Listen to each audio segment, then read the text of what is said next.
देव ऋषि नारद जी का पदार्पण भोजराज कंस की सभा में हो गया। भोजराज कंस ने बड़े उच्च स्थान पर बिठाया है देव ऋषि नारद जी को। कहा प्रभु आसन ग्रहण कीजिएगा। कैसा आपने कष्ट किया? देव ऋषि नारद जी कहने लगे हे राजन,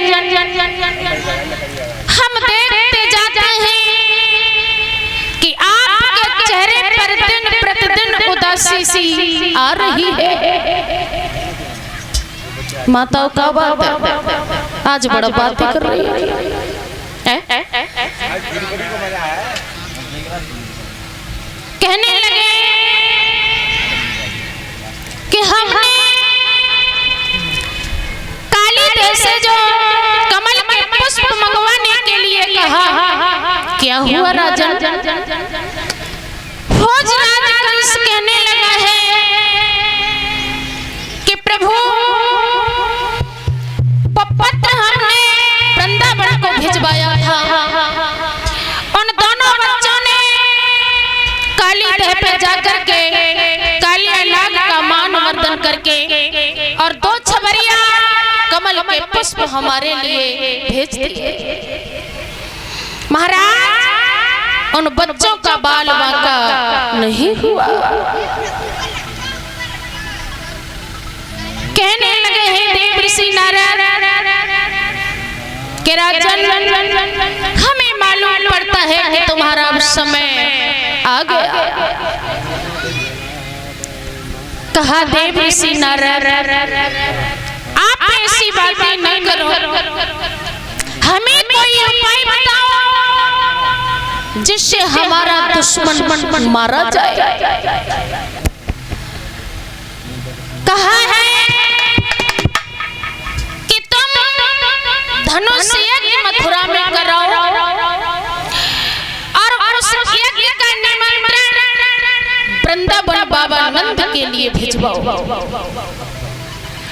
बड़े ही प्रेम के साथ कृष्ण और बलराम को मथुरा में बुलाओ। जब ये बालक आ जाए तो धोखा दे करके दोनों को मरवा देगा। न रहेगा बांस न बजेगी बांसुरी। जब कन्हैया नहीं रहेगा तो तुम्हारा काल कहां से आएगा? आग लगा करके देव ऋषि नारद जी चले गए। इधर भोजराज कंस ने कहा बाबा ये पत्र मैं जरूर भिजवाऊंगा। देव ऋषि नारद जी ने कहा था कि कंस तुम्हारे साथ धोखा किया गया था। तुम्हारी जेलों में बेटी ने नहीं भगवान श्याम सुंदर ने जन्म लिया। वो रात ही रात वसुदेव ने बाबा नंद के यहाँ पहुंचा और वहां से कन्या लेकर के आए थे। वो तुम्हारे हाथों से राजन मारी गई। कंस दौड़ा कारागार से देवकी और वसुदेव को निकाल। कहने लगे हैं आइए वसुदेव, आपने तुच्छ प्रलोभन देने के बाद हमारे जीवन का सौदा कर दिया, लेकिन सच तो ये है कि हम आपको भी जिंदा नहीं छोड़ेंगे। वसुदेव कहने लगे हैं कि राजन जिस मौत की धमकी तू हमें दे रहा है वो शमशान तेरा भी इंतजार कर रहा है। और बोले हैं वसुदेव कि कंस कि भक्तों दुनिया में लाखों का मेला जुड़ा।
रास्ता एक ही है।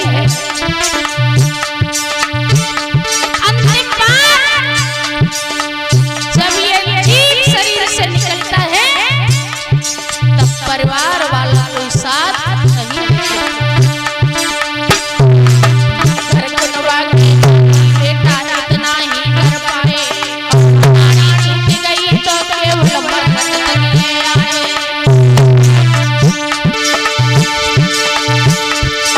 सोचो नहीं घर से कितनी थी मरकत की दूरी, और इसको तय करने में सूरत ने उम्र लगाई।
समझा रहे हैं वसुदेव जी कि राजन, जिस बात की धमकी तुम मुझे दे रहे हो वो मौत तुम्हारी ही प्रतीक्षा कर रही है।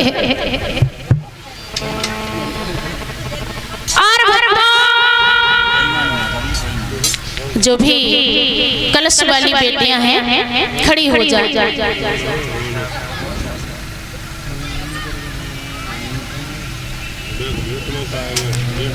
और इधर गिरेंद्र सिंह फौजी सन ऑफ जयपाल सिंह, ये हमारे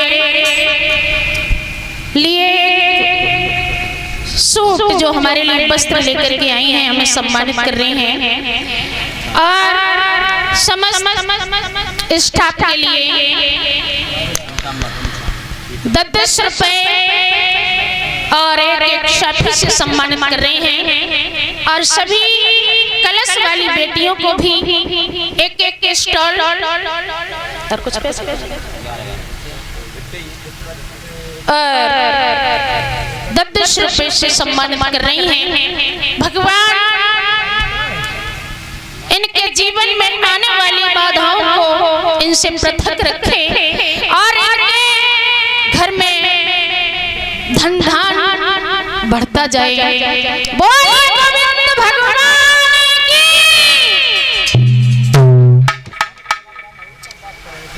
कहने लगे हैं कि हमें मार देवऋषि नारद जी ने जवाब दिया कि इन्हें मारो, पुनः इन्हें पकड़ करके जेल में डलवा दो। पापी कंस ने देवकी और वसुदेव को पुनः जेल में डाल दिया। अक्रूर जी को बुलाया, पत्र लिखा कि यादवों के नेता बाबा नंद, हम कुशल हैं, आपकी कुशलता की कामना करते हैं। हमने सुना है कि आप कृष्ण बलराम बड़े प्रतापी हैं, तो रखा है।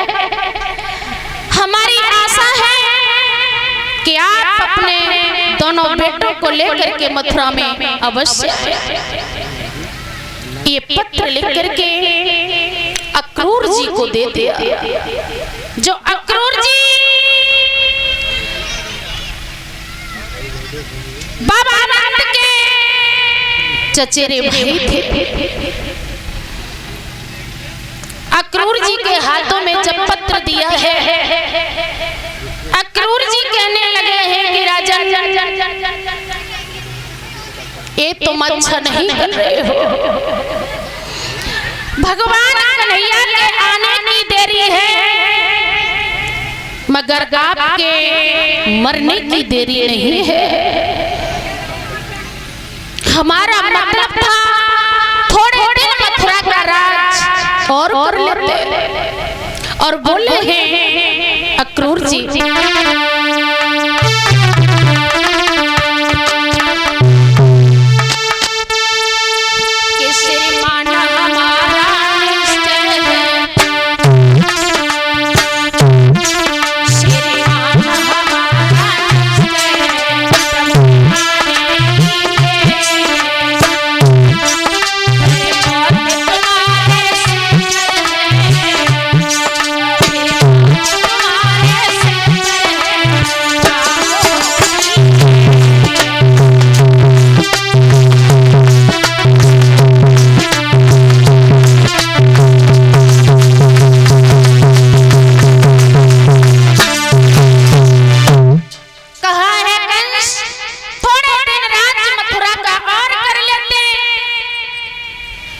कंस ने कहा मेरा रथ ले जाओ और शीघ्र ही वृंदावन के लिए चले जाओ। अक्रूर रथ पर सवार हुए, पहुंचे हैं वृंदावन में। तो बाबा नंद ने देखा, कहने लगे हैं कि भैया आज हमारे यहाँ कैसे आ गए? जिन दिनों हमने गोकुल को छोड़ा था, वृंदावन में आकर के झोपड़ी डाली थी, उस दिनों हमने अपने भैया के लिए पत्र लिखा था, लेकिन भैया के चरण कभी हमारे यहाँ नहीं पड़े। आज सवेरा कैसे हो गया? अक्रूर जी कहने लगे हैं कि भैया आज जो हम आए हैं आपके भले के लिए नहीं आए। पापी कंस ने धनुष यज्ञ का अनुष्ठान मथुरा में रचा है और कृष्ण और बलराम को बुलाया है। भैया दो पक्षों में केवल धरती पर एक ही पक्ष रहेगा, या तो पापी कंस मारा जाए या कृष्ण बलराम मारे जाए। बाबा नंद की आंखों में आंसू आ गए, कहने लगे हैं कि पापी कंस का क्या बिगाड़ा है हमारे बच्चों ने? गोकुल खेती बाड़ी छोड़ दी, वृंदावन में आकर के झोपड़ी डाली थी, फिर भी दुश्मन की नजर मेरे बच्चों से नहीं हटी। बोले बाबा नंद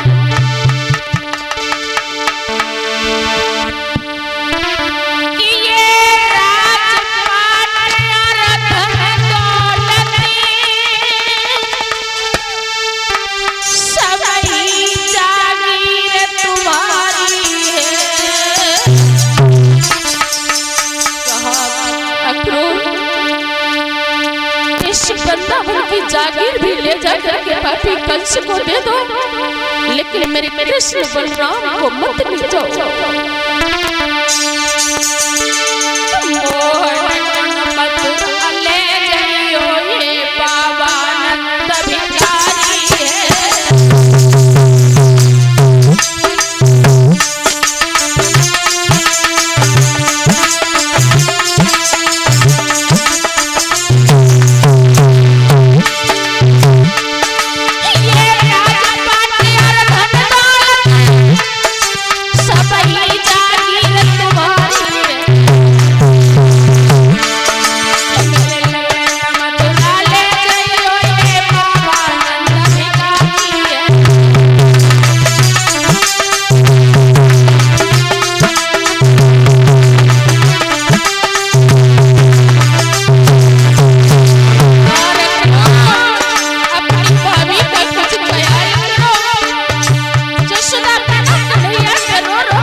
जागीर को ले जाकर के पापी कंस को दे दो, मगर कृष्ण बलराम की बात मत करो। कहने लगे हैं भैया मजबूरी वश हमें आना पड़ा है। बाबा आनंद रोते हुए मैया यशोदा के पास पहुंचे। कहने लगे हैं यशोदा अक्रूर मथुरा से आए हैं, पापी कंस ने धोखा दे करके कृष्ण और बलराम को बुलाया है। जैसे ही नाम सुना कंस का, मैया यशोदा की आंखों में आंसू आ गए और रो करके कहने लगी है यशोदा